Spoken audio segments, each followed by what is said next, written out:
Scotland this morning, yet another example of a completely cynical, malicious accusation of anti-Semitism against someone who stands up for Palestinian rights.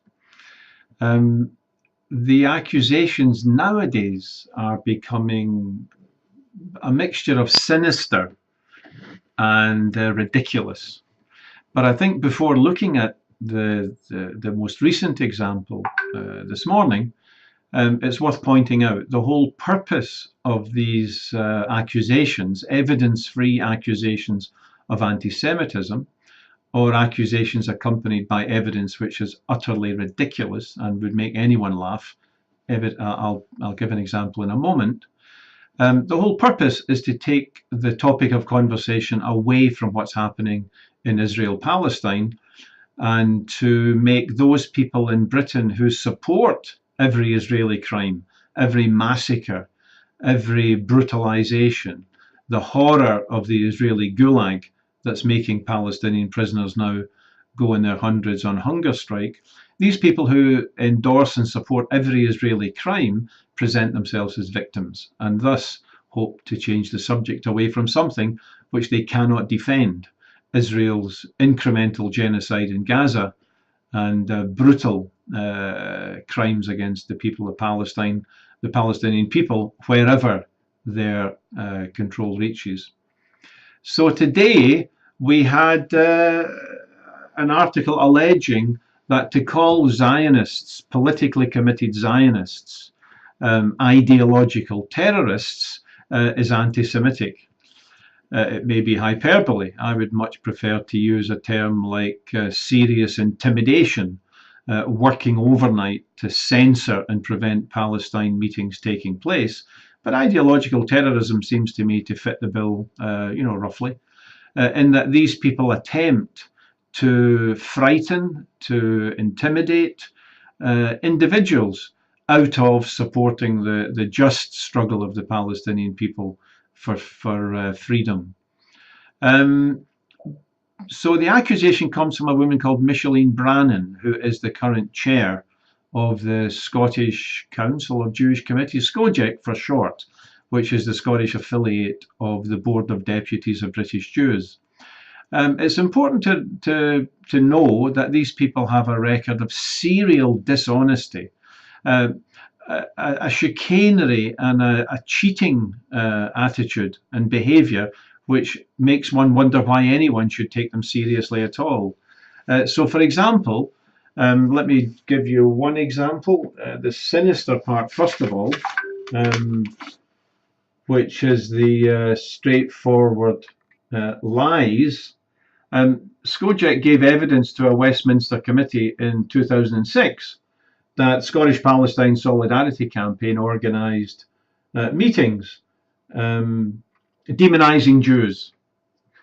Now, they produced evidence to this august committee in Westminster, which was headed by Dennis McShane, later exposed as a crook, who was a guest of Her Majesty for a period of time. Here's an example of anti-Semitic outrage. A poster depicting Orthodox Jews comparing nuclear missiles to a kosher sausage. Now, this cartoon, which is on our website, is an excellent little cartoon.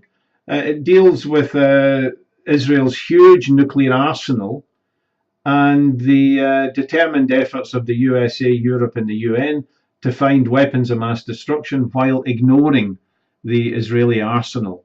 There's a little guy in the corner who makes a comment saying maybe they can't see them because these are just big kosher sausages. Now I don't take any reference to a Scottish sausage known as a haggis as evidence of people who harbour animus towards Scots people. The whole idea is preposterous. But anyway, the more sinister is the idea that we were anti-Semitic, and SCOJEC had to pulp 6,000 copies of their book, which was called Scotland's Jews and was by and large a fairly anodyne little publication. But after inserting the defamation that we were anti-Semitic, they had to pulp every single one of their 6,000 copies that they had printed. And what transpired, shockingly, to add to the initial smear, was that the item alleging that we were anti-Semitic had been inserted into the book after they had persuaded then First Minister Alex Salmond to write a little blurb endorsing the book, which was perfectly endorsable apart from the smears. So after these hucksters had persuaded the First Minister, who had his lawyers go through the publication, see it was quite harmless, useful even, after they had done that, they had inserted defamatory material, cheating, I mean, simply treating the First Minister with dishonesty and discourtesy, such that at the end of the day they had to pulp every single copy of their book. So that's where we are today. We face the same people making absurd allegations of anti-Semitism. We had example after example. I remember the University College Union was taken to court by Zionist activists alleging that they were anti-Semitic because of certain positions in support of Palestine.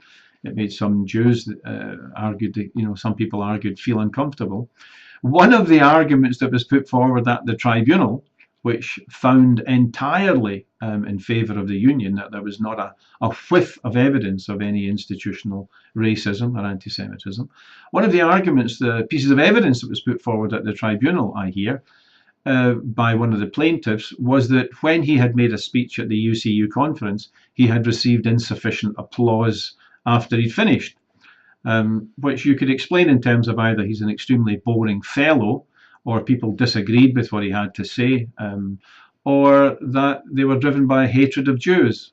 I leave the viewers to make up their own minds.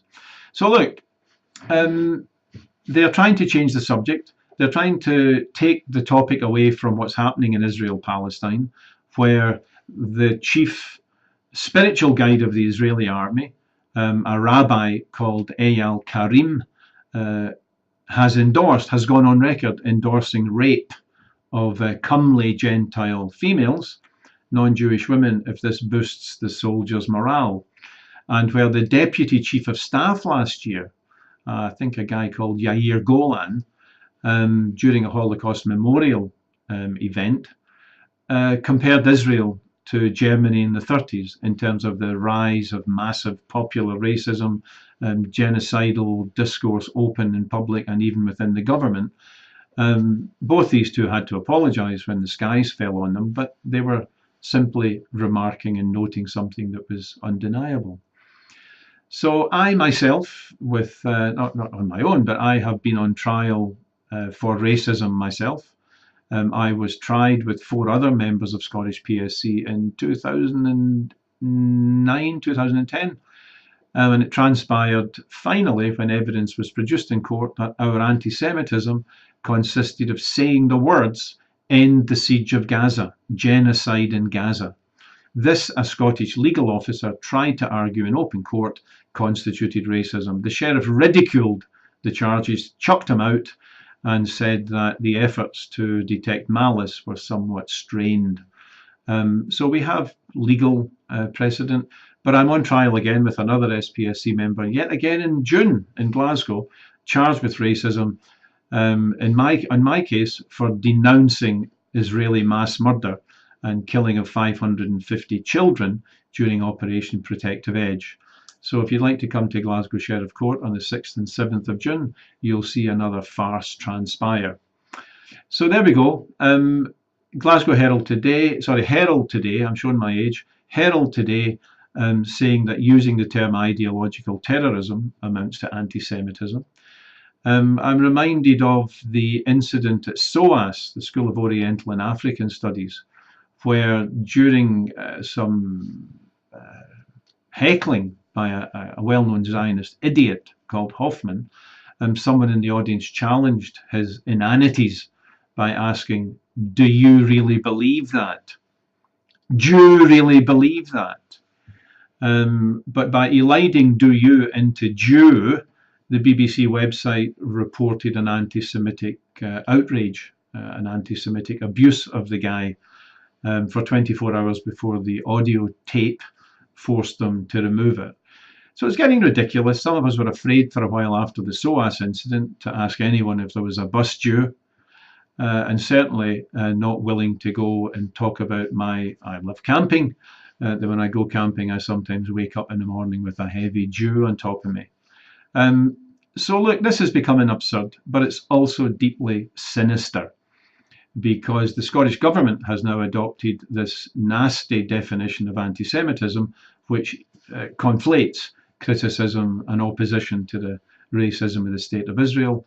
The College of Policing in England and Wales, on their website, say that anti-Zionism is the new anti-Semitism, and other efforts, other positions which would criminalise free speech and democratic critique of Israel as a racist state that should be replaced by a state of all its citizens, not a state for Jews living in Vladivostok or Paris, which is different and is also not a state claiming to represent the over 1 million Palestinians who live there.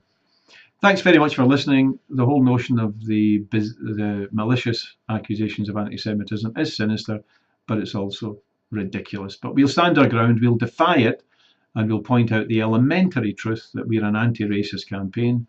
We oppose Zionism for its racist core, for its acceptance of the anti-Semitic notion that all Jews should leave Europe.